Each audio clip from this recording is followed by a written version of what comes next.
Sobat investor pasti lagi pada happy nih, apalagi kemarin sempat dapatkan cuan yang lumayan lah dari perdagangan kemarin. Mudah-mudahan cuan ini bisa terbawa lagi di perdagangan hari ini. Sobat investor, indeks harga saham gabungan atau IHSG pada perdagangan Senin 11 September kemarin terus bertahan di zona hijau. Pastinya kamu semua pada tersenyum dong. Tapi indeks pada akhir sesi kemarin hanya naik 4,8 poin, 48,9 poin atau 0,64% ke level 7.747,9. Padahal paginya tadi sempat 1%-an lebih ya. Tapi ternyata di akhir sesi hanya naik sekitar hampir setengah persen. Nah, hampir semua sektor berada di zona hijau, kecuali barang baku, energi, dan teknologi yang masing-masing turun sebesar 0,42%, 0,5%, dan 0,33%. Nah, kira-kira saham terkait emas yang pekan sebelumnya jadi bintang, nah kemarin sempat terkoreksi nih, ANTM misalnya turun 3,42%. Ada juga MDKA 3,85% dan HRTA 2,37%. Sebaliknya, bank-bank besar perdaya perbankan ternyata juga naik cukup signifikan dari BBCA, BMRI, BBNI, dan BBRI. Nah, kira-kira dari laporan semua ini kan akibat dari sentimen positif yang diberikan oleh stimulus Menteri Keuangan baru Purbayasudi Sadewa yang akan menarik 200 triliun dari Bank Indonesia untuk disalurkan ke perbankan. Nah, kira-kira akan seperti apa ya perdagangan pada hari ini? Apakah sentimen yang itu akan terus berlanjut atau akan terhenti di tengah-tengah? Nah, untuk membaca tren tersebut, kita sudah ada bersama dengan Pak William Hartarto selaku founder dari WH Project. Nah, selamat pagi Mas William. Selamat pagi. Alhamdulillah, semoga sehat selalu di sana ya Mas ya. Terima kasih. Nah, seperti tadi kita sampaikan kan cukup menarik karena IHSG tetap bertahan di zona hijau, padahal sempat naik tinggi di 1%-an di sesi pertama, tapi di sesi terakhir setengah persenan doang. Nah ini Mas. Nah, kira-kira ada untuk pasar kemarin tuh seperti apa ya Mas ya? Kita bisa pergerakannya bisa berubah dengan cepat seperti itu di sesi pertama dan di sesi kedua. Silakan Mas William. Baik, jadi seperti yang dibahas tadi, memang betul IHSG-nya langsung naik diangkat oleh saham-saham perbankan karena imbas dari sentimen stimulus yang 200 triliun itu ya dari Menkeu baru ya, dan kelihatan banget panik buying-nya.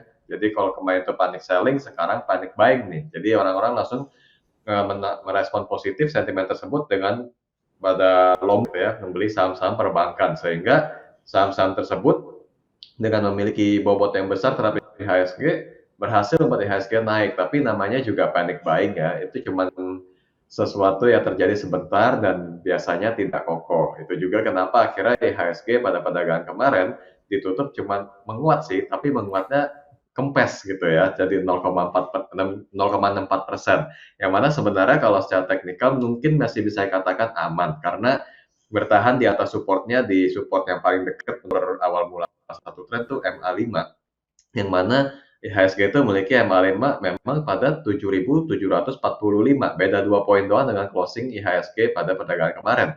Ya sebenarnya kelihatannya sih oke, cuman tetap aja ini adalah panic buying yang awet. Kenapa saya bilang nggak awet? Karena efek dari stimulus tersebut dan desa belum kelihatan hasilnya. Baru dinyatakan menggelontorkan 200 triliun ke Himbara gitu ya. Tapi bank yang mana yang kena kita belum tahu. Terus nanti efek dari tersebut efeknya ke apa dan kinerja emiten nanti bisa ada hubungannya atau enggak, itu semua urusan jangka panjang yang belum kelihatan dari sekarang. Jadi benar-benar murni panic buying, spekulasi pasar tinggi sekali sehingga ini sebenarnya penguatan yang tidak mengarah pada IHSG yang akan reversal. Jadi kondisi saat ini sebenarnya dengan closing IHSG kemarin itu masih downtrend. Itu yang saya lihat dari perdagangan kemarin.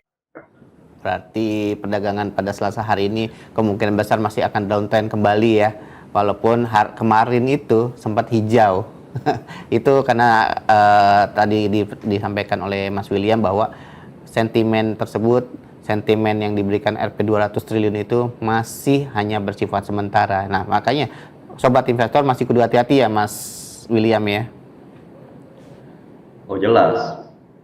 Nah, ini waktu kemarin itu perdagangan 2 hari lalu ini saya baca juga ada beberapa top foreign buy-nya juga BBRI ternyata di hari Rabu itu sempat juga jadi apa namanya daya tarik bagi investor luar, Mas. Itu juga termasuk terpengaruh sentimen tersebut kah? Saya kira nggak juga ya, soalnya gini, walaupun foreign buy sebenarnya kan nggak langsung menjadi acuan bahwa saham akan terus mengalami net buy gitu kan. Jadi bisa aja sesekali terjadi pembelian investor asing. Cuma kan yang paling penting adalah apakah trennya berubah atau enggak. Memang kalau kita lihat perdagangan kemarin, BBRI paling bagus gitu dibandingkan dengan BBCA, BMRI, BBNI. BBRI the best kalau dibanding dari perdagangan kemarin. Cuman ya itu karena efek dari sentimen yang bersifatnya masih surprise gitu ya, kejutan banget buat market langsung panic buying. Sebenarnya kita nggak bisa langsung terlalu cepat mengartikan itu sebagai sebuah indikasi bahwa penguatannya akan langsung awet. Tapi kalau sekedar untuk diukur dari sisi teknikal aja, memang BBRI udah cukup bagus ya, di mana pergerakan dia mematahkan tren dia, belum patah. Jadi dia mengarah pada pematahan tren. Tapi kalau dia berhasil lewatin resisten pada 4.300, masih cukup jauh dari penutupannya kemarin di 4.080. Jadi kayak tadi saya bilang dari 4 bank besar, BBRI mungkin paling bagus, tapi bagusnya hanya karena penguatan dia agak lebih bertahan aja dibanding yang lain. Tapi kalau secara tren masih mengarah pada pelemahan. Artinya investor untuk BBRI masih wait and see juga terhadap apa namanya kebijakan pemerintah saat ini ya. Kalau kita berlihat kembali ke sektor yang potensial untuk dipantau pada perdagangan pagi ini, kira-kira sektor apa Mas yang bisa jadi rujukan bagi sobat investor? Baik, kalau melihat efek sentimen kemarin, mungkin kalau mau langsung lebih kan perbankan, tapi ya kembali mengingat itu cuma panic buying, sebenarnya kita nggak bisa langsung artikan bahwa ini terjadi sektor rotation. Apalagi untuk saham-saham big cap nggak mungkin secepat itu ya. Jadi untuk hari ini saya memberikan 4 saham rekomendasi, tapi lebih kepada faktor teknikal akan melihat sektor rotation atau secara khusus ini ada sektor yang dijagokan nggak juga ya, karena posisi indeks saat ini belum reversal, itu yang pertama yang masih diingat, belum reversal, terus belum memperlihatkan sentimen ataupun momentum pada sektor yang secara khusus. Beda kalau bahasan kita sebelumnya kan memang bisa kelihatan sektor mana aja, kalau saat ini belum. Nah, jadi untuk hari ini saya rekomendasikan ada 4 saham. Pertama, rekomendasi buy untuk saham Harum. Saham ini memiliki support pada 1060 dan estimasi target pada 1200.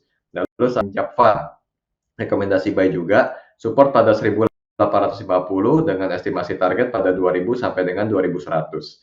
Lalu rekomendasi untuk Antam atau buy on weakness karena saat ini sedang koreksi ya.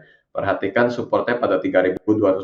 Apabila bisa dipertahankan, bisa buy on weakness di area ini, estimasi target pada 3700. Satu hal yang membuat saya milih rekomendasi buy on weakness untuk Antam itu karena melihat harga komoditas emas juga memang masih menguat. Sebenarnya ini pelemahan yang cuman aja atau kemungkinan karena kemarin pelaku pasar pada mau spekulasi saham banking sehingga mereka yang sudah profit di Antam langsung pada profit taking sehingga Antamnya turun, dan itu penurunan yang masih terukur aman, belum mengalami akhir dari tren dan sentimennya juga masih berjalan sehingga masih bisa direkomendasikan buy. Lalu untuk banking, saya coba ambil satu yang cukup mudah atau untuk di tradingkan jangka pendek yaitu BBTN. Rekomendasi buy di mana saham ini memiliki pada 1320 dengan estimasi target pada 1400. Dan untuk IHSG sendiri untuk hari ini saya perkirakan pergerakannya mix ya, dengan faktor tadi bertahan di area MA5 ya 7745, dia IHSG di 7747, beda 2 poin doang. Jadi kemungkinan pergerakan support pada 7700 dan resisten pada 7.800. Artinya IHSG bakal masih tetap sideways ya untuk hari ini, apalagi akhir pekan. Oke, Ya, Mas. Iya, makanya harus dijaga-jaga ini Mas, karena besok juga kita liburan juga 2 hari, lumayan kita bisa profit taking sedikit lah, lumayan kita bisa belanja macem-macem. Oke, Siap, makasih banyak Mas William atas waktu dan kesempatannya untuk pada hari ini.